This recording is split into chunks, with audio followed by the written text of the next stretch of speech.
अस्सलामुअलैकुम नाजरीन, आप देख रहे हैं पीसी वर्ल्ड न्यूज़। मैं हूं रिदा संधू। महकमा ताल्लुकात आमा सरगोदा स्वीपर अमानत मसीह की सगी भांजी सोनिया बीबी डॉक्टर समोइल मसीह सकना इस्लाम नगर गली नंबर 2 फैसलाबाद सरगोदा रोड से 24 जुलाई 2021 सुबह 4 बजे से लापता है।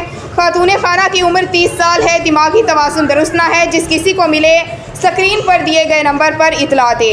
एक बार फिर आपको बताते चले, महकमा ताल्लुकात आमा सरगोदा स्वीपर अमानत मसीह की सगी भांजी सोनिया बीबी डॉक्टर समोइल मसीह सकना इस्लाम नगर गली नंबर 2 फैसलाबाद सरगोदा रोड से 24 जुलाई 2021 सुबह 4 बजे से लापता है। खातून खाना की उम्र 30 साल है।